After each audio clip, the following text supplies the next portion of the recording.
I think in recognizing that we can think anything, we can recognize that both negative and positive are things that we have to readily acknowledge. And when I say readily acknowledge, I mean that when we're living in certain negative or positive headspaces, it's always about what we give more attention to, about what we listen to most fervently. And I think in a lot of ways, part of us always knows that we're going to succeed, or part of us always knows that we're going to make it through whatever we are currently going through. And I think it's really about listening to that part most fervently. I think when we learn to listen to the part of us that is actually tending towards our own progression, or the part of us that actually is aiming to keep us intact in a way, then we actually learn how to be intact. I think our mind is always divergent to so many pathways, so many opportunities, so many ways of being. And I think until we give whatever we want more attention than the rest of it, then it's all going to feel like it's mixed, like an amalgamation of ways you can be. And I think that's why a lot of us feel like who we are is cyclic, because we're constantly shifting our attention on the positive, negative, in between over and over again. And I don't mean that to say that we constantly have to be delusional, but to say when we are acknowledging ourselves, or we are at least in the present, or we are at least recognizing certain things within ourselves, we need to listen first. I think listening first is one of the most important things because it sort of allows you to separate yourself from everything around you. Like when I meditate, it's not necessarily about the things and content of the what I'm thinking of, but learning how to just be awareness, learning how to just be, learning how to just listen and not paint everything that I listen to. I think when we paint everything that we listen to, we're subtly adding so much to ourselves because it's us who experiences the painting. It's us who experiences the emotion that we have derived from some external thing. And I think true freedom or beauty in this sense is being able to give yourself your own color, being able to look at the world in your own viewpoint and truly appreciate it for what it is. I think to recognize that you've already won is to recognize that everything doesn't necessarily need to look one to be one. And when I say that, I mean, the journey of a million steps always starts with one. And each single step that leads to that million is victory itself, because without it, we wouldn't lead to the very end. In a lot of ways, we're already succeeding in whatever we want the second we take a step at it.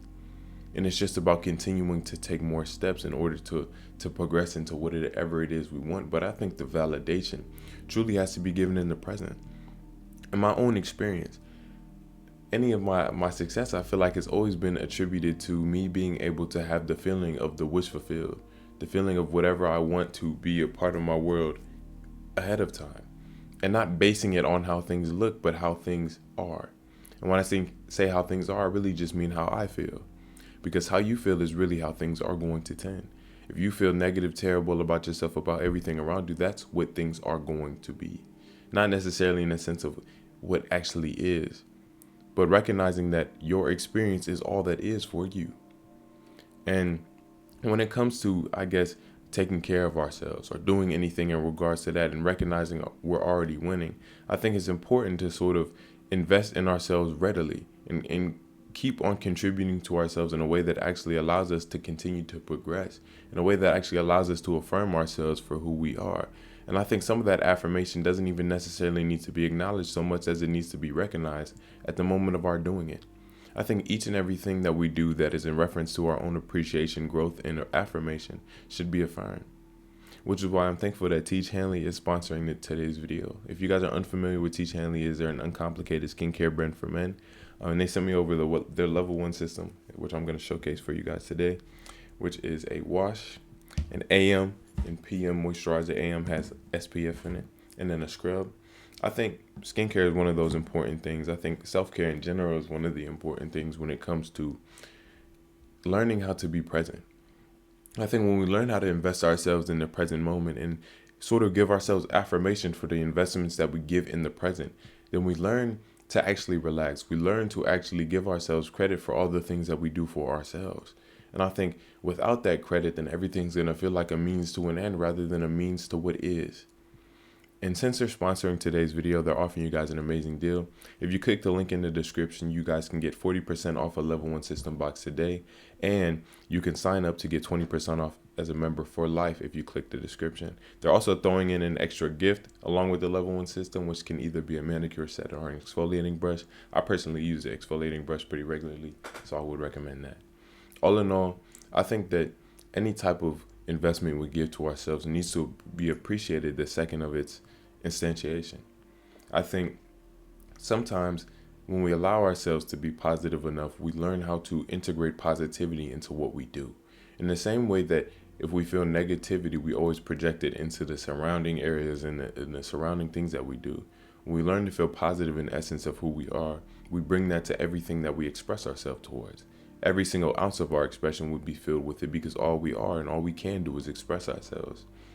All we're ever doing is expressing ourselves, even to us. And when we learn to express ourselves to ourselves in a positive way, I find that your inner dialogue tends to either get more quiet or get positive or get more positive. And either one I feel like is more beneficial. The second that we sort of stop taking away from ourselves is the second we truly gain a lot. That's what it means to expect nothing and gain everything. It's to not have your mind constantly living in reference to what is not currently here, and learning how to appreciate what is currently here, and learning to appreciate what has yet to come, and recognizing that each and every step that you make towards that what has yet to come is making it come closer.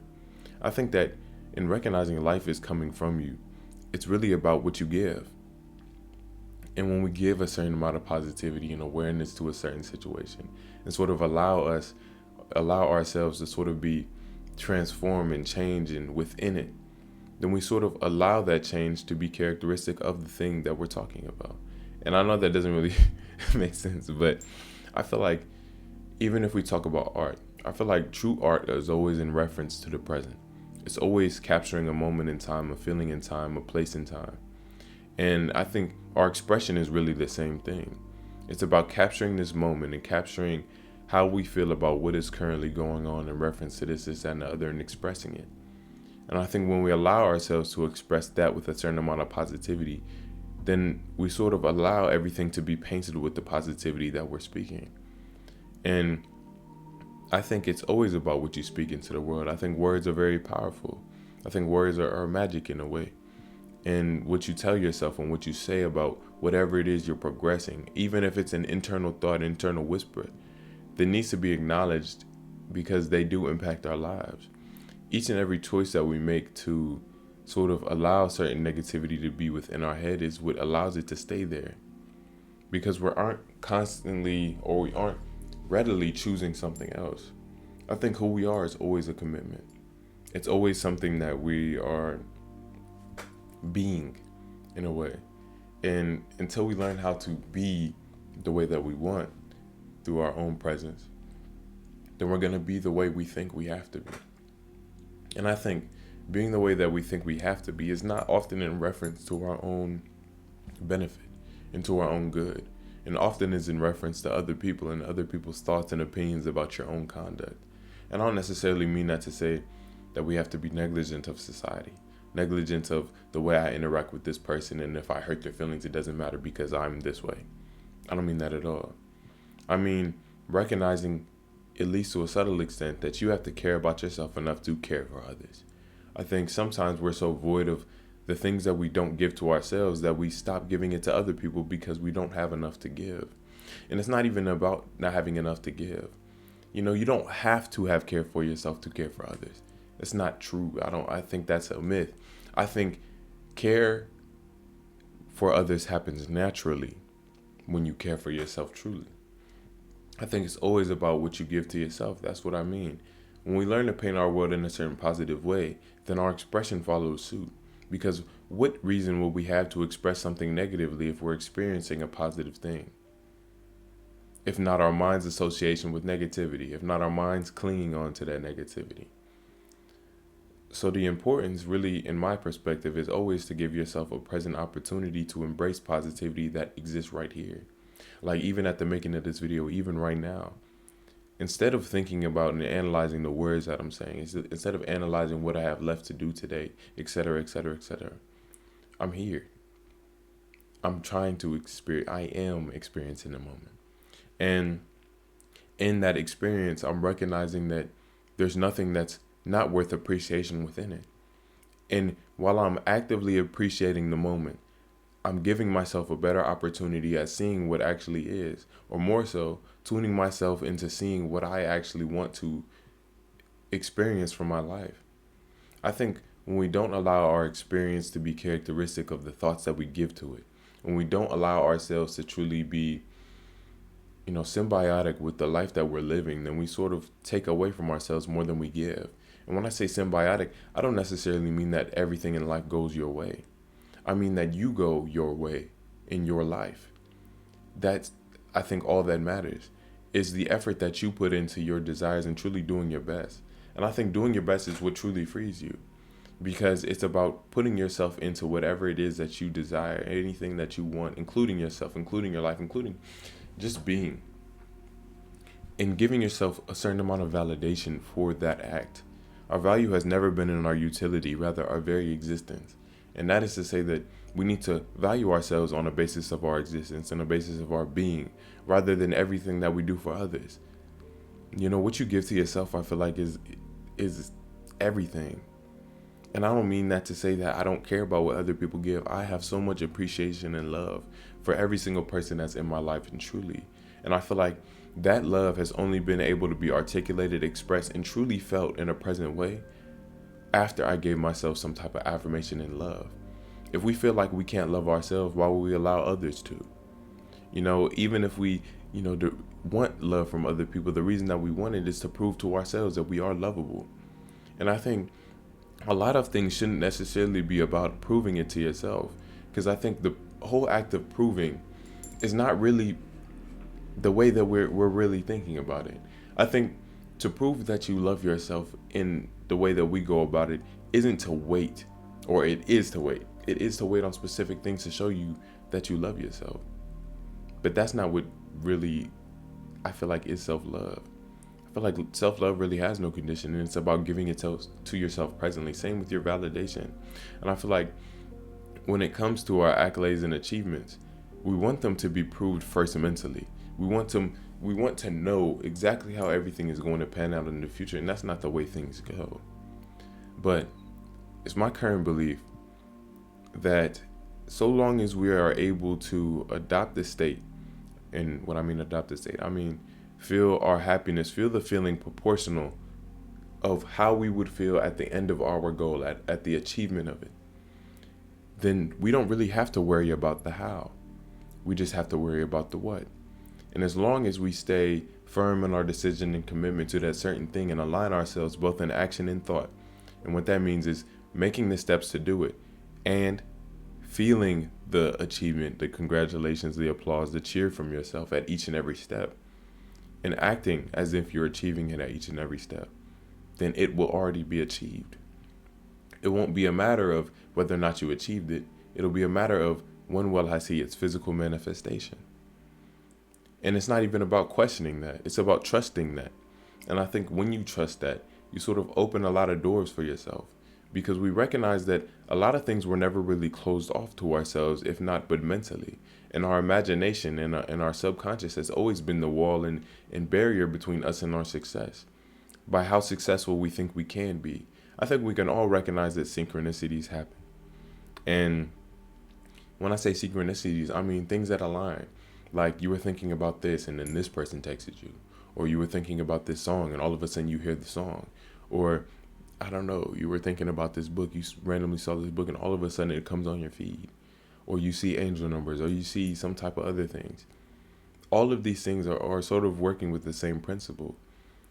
Is that what you feed your mind, you experience in the world. Always. And that's why I think it's important to be careful and mindful of what you actually consume. Because what we consume is always what we give out. And when I say always what we give out, I mean if we're not conscious of doing it.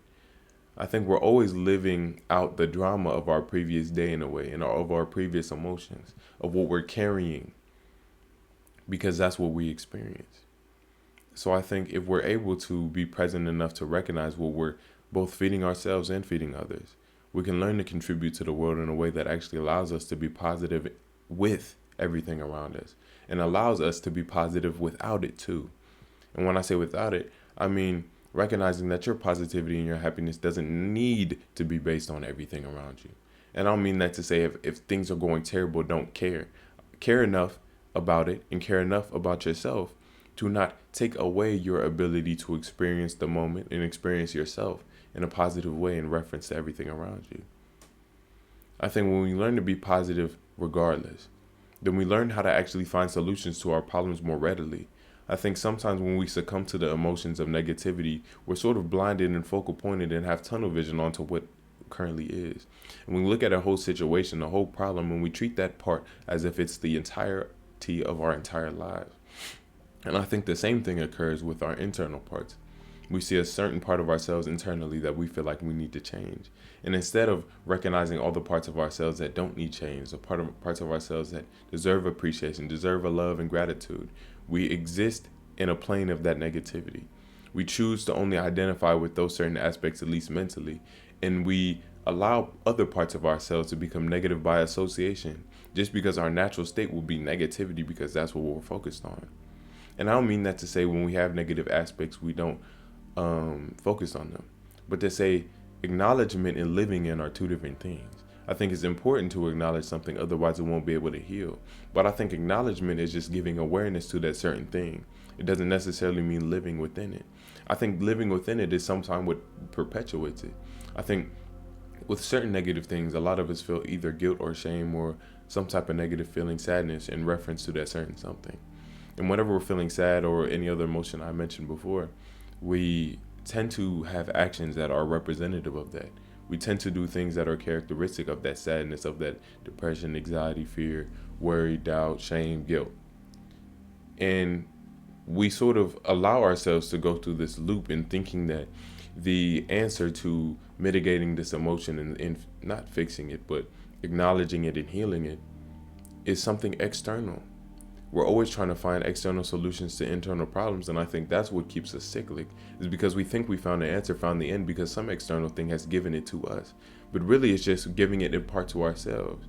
It's always us who gives value to external things and external persons, events, and circumstances. And if we don't recognize that, then we're only going to think we're as healed as the thing that healed us is present. Then when it goes away, we're going to be left with the same mentality, the same state. We have to realize that we are both patient and physician, sculpture and sculptor at the same time, always aiming to create something beautiful, but also aiming to never be complete. It's always about your continued progression and what you're giving to yourself. And I think that's what makes us already win. That's what makes us recognize that it's always going to work out, so long as we work out, because we are the experience. If you made it this far, thank you. As you guys know, book is out. Book pre-order at least is out by the time this is coming out. I appreciate each and every one of you. Hope you guys are doing what you can, what you have, taking care of yourself, and et cetera, et cetera, et cetera. I love each and every one of you. I'm trying to get more out there. Talk to me, hit me up. Thank you.